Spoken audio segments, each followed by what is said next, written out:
Hai semua, selamat datang di Dirgatek. Hari ini saya kedatangan HSF dari ID Cooling dengan seri SE902SD. HSF dari ID Cooling ini merupakan HSF yang lumayan terjangkau. Kalau kalian cek di marketplace di Indonesia, harga dari ID Cooling SE902SD ini harganya kisaran 100 ribuan. Bagaimana performanya? Apakah cukup worth it untuk menggantikan HSF bawaan stok cooling dari CPU? Sebelumnya, mari kita unboxing terlebih dahulu. Sebelum kita buka paket penjualan dari ID Cooling SE902SD ini, saya akan sedikit menjelaskan mengenai spesifikasi produk dari ID Cooling SE902SD ini. HSF ini mempunyai dimensi keseluruhannya yaitu 94x65x123 mm. Untuk dimensi ventilator yaitu 92x92x25 mm, mempunyai nilai voltase sebesar 10,8 sampai 13,2 volt DC. Power input di 2,4 watt. Ukuran fan-nya 92 mm dengan fan speed maksimalnya 2000 rpm.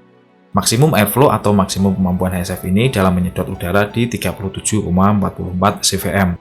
Untuk tingkat kebisingan HSF ID Cooling SE902SD ini di 23,1 dB. Dan tipe bearing sudah menggunakan hydraulic bearing. HSF ini support untuk soket prosesor Intel dan prosesor AMD. Untuk soket prosesor Intel sendiri yang didukung dari soket LGA 1156, 1155, 1151, 1150, dan LGA 1200. Jadi HSF ini bisa digunakan untuk prosesor generasi ke-10 dan generasi ke-11 nantinya. Dan untuk soket AMD yang didukung mulai dari soket FM1, FM2+, AM2+, AM3+, dan AM4. Oke, langsung saja kita buka boxnya. Di dalam paket penjualannya, kita dapat satu buah mounting bracket universal, artinya bracket ini bisa untuk soket Intel dan soket AMD. Terdapat installation guide atau manual book. Terdapat 4 buah vertical clip dan 4 buah klip pengunci. Terdapat juga satu kemasan kecil thermal paste yang saya rasa bisa untuk 2 kali pemakaian. Dan tentunya terdapat HSF ID Cooling SE902SD-nya. Fan dari HSF ID Cooling ini berwarna abu-abu dan tidak memiliki lampu LED biasa atau LED RGB. Untuk konektor pin power fan-nya menggunakan 3 pin power dan bukan 4 pin power. Untuk bahan dari head pipe terbuat dari kuningan dan berjumlah 2 buah.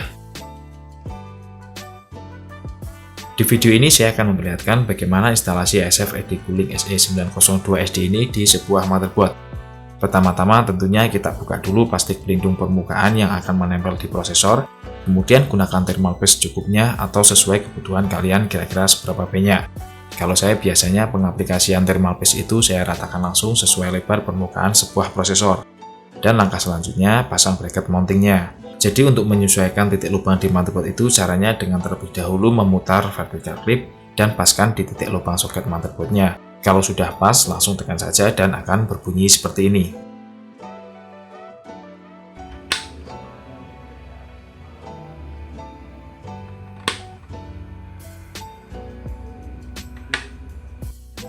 Kemudian kunci dengan klip penguncinya.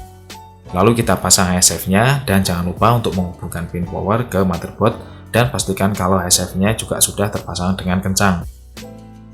Untuk mengetahui performa dari ID Cooling SE902SD ini dalam mendinginkan prosesor, di sini saya akan memperbandingkan HSF ID Cooling ini dengan HSF stock cooling bawaan dari prosesor Intel yang saya punya. Dengan sistem yang saya gunakan yaitu saya menggunakan motherboard Gigabyte H310M dan prosesor Intel Pentium G5400. Dengan thermal paste yang saya gunakan yaitu thermal paste bawaan dari ID Cooling SE902SD ini. Untuk skenario-nya di sini saya akan mencoba memperlihatkan suhu idle dan suhu load dari prosesor Intel G5400.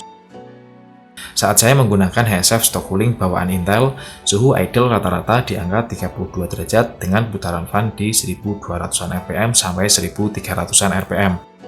Saat saya load untuk rendering video, suhu rata-rata Intel G5400 ini di angka 56 derajat dengan putaran fan di 1900-an rpm. Dan saat saya load untuk memainkan sebuah game, suhu rata-ratanya di angka 45 derajat dengan putaran fan 1800-an rpm.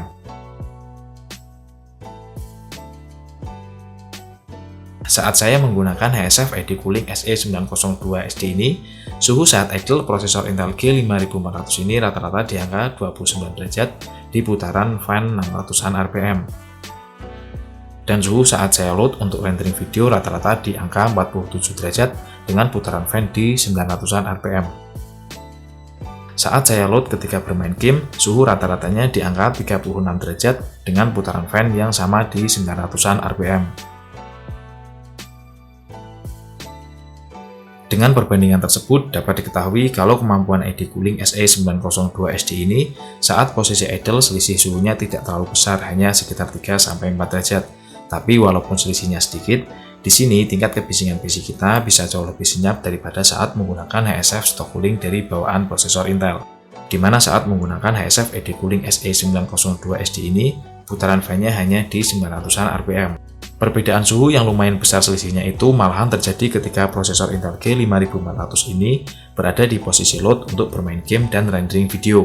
Penurunan suhunya bisa mencapai hampir 10 derajat dibanding saat menggunakan HSF stock cooling bawaan dari prosesor Intel.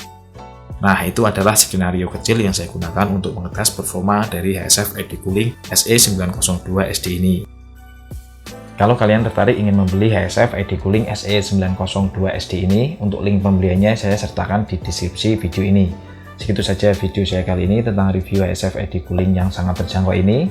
Kalau kalian suka video ini silahkan klik like, dan jangan lupa untuk selalu bantu support channel ini dengan cara hit subscribe dan aktifkan lonceng notifikasinya. Terima kasih sudah menonton dan sampai jumpa di video saya selanjutnya.